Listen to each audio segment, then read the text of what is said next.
నా పార్టీ వాళ్ళు నాతో మాట్లాడడానికి సిద్ధంగా ఉంటే నేను వాళ్ళతో మాట్లాడతాను. లేకుంటే మన రాజ్యాంగ వ్యవస్థలో మనము స్వతంత్రులుగా కూడా నిలబడే అవకాశం మనకుంది మన ఎలక్షన్ విధానం అని చెప్పాను. కాబట్టి ఆ విధంగా ఎలక్షన్లో పోటీ చేయడం అయితే తప్పనిసరిగా నేను వైజాగ్ నుంచి అయితే పోటీ చేస్తాను అన్నది మటుకు ఇప్పుడు నేను ఖచ్చితంగా చెప్పగలను. అధికారి జేడి లక్ష్మీనారాయణ రాజ్యాంగం గురించి మాట్లాడారు, మీరు విన్నారు కదా. అదేవిధంగా ఒరే రిక్షా సినిమాలోని రాజ్యాంగం గురించి పాట కూడా విన్నారు కదా.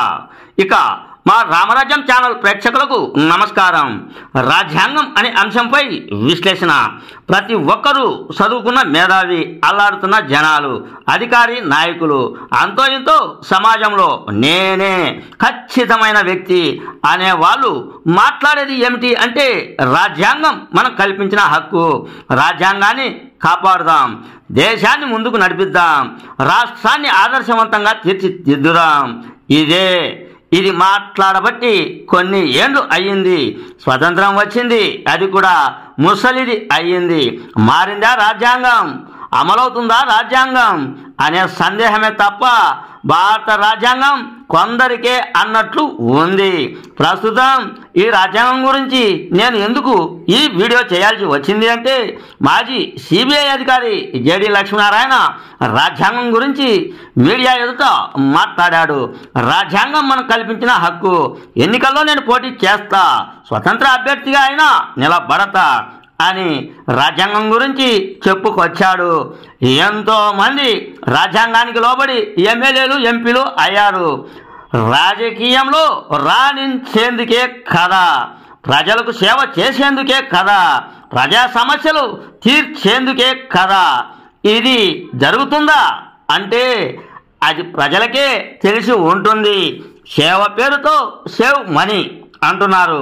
సమస్యలు తీరుస్తామని వచ్చిన వాళ్ళే వారి ఆర్థిక సమస్యలను తీర్చుకునేందుకు రాజకీయంలోకి వస్తూ ఉన్నారు. ఈ రాజ్యాంగం గురించి నేను చెడ్డగా చెప్పదలుచుకోలేదు. అంబేద్కర్ ఆశయం వేరు, రాజకీయ నాయకుల ఆశ వేరు. ఆశయానికి ఆశకు తేడా రాను రాను పెరుగుతూ ఉందే తప్ప తగ్గడం లేదు. మేధావులకే మేధావి జేడి లక్ష్మీనారాయణ.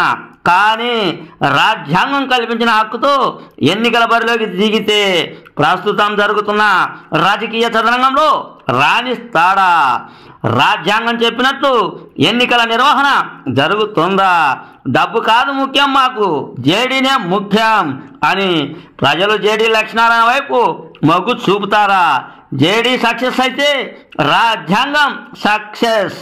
కానీ రాజకీయ నాయకుల తీరు ఇప్పుడు వేరు కదా. సక్సెస్ అవ్వాలి అంటే, అది కూడా రాజకీయంలో కావాలి అంటే చావో రేవో, నువ్వా నేనా అనేది తప్ప మేధావి అయిన జేడి లక్ష్మీనారాయణ ఉగ్ర నరసింహుడిగా మారితే తప్ప నేటి రాజకీయం మేధావులకే ఉరితాలు వేసే పనిలో ఉంటే ఊరూరా తిరుగుతామన్న ఆలోచన, రాజకీయంలోకి రావాలన్న ఆలోచన జేడి లక్ష్మీనారాయణకు వచ్చింది అంటే నిజమైన రాజ్యాంగం, నీతి కోసం ఏర్పాటు చేసుకున్న రాజ్యాంగం నిటారుగా నిలబడుతుందా లేక సతికిలబడుతుందా వేచి చూద్దాం. ఎన్నికల సమయం ఇంకా చాలా రోజులు ఉంది. ఇదండి రాజ్యాంగం అనే అంశంపై విశ్లేషణ. ఇది ఎవరిని తప్పులు పట్టడానికి, ఎవరిని ఉద్దేశించి నేను ఈ వీడియో చేయలేదు. తప్పులు ఉంటే క్షమించగలరు. మీ సీనియర్ జర్నలిస్ట్ జరంగల కృష్ణయ్య. నమస్తే.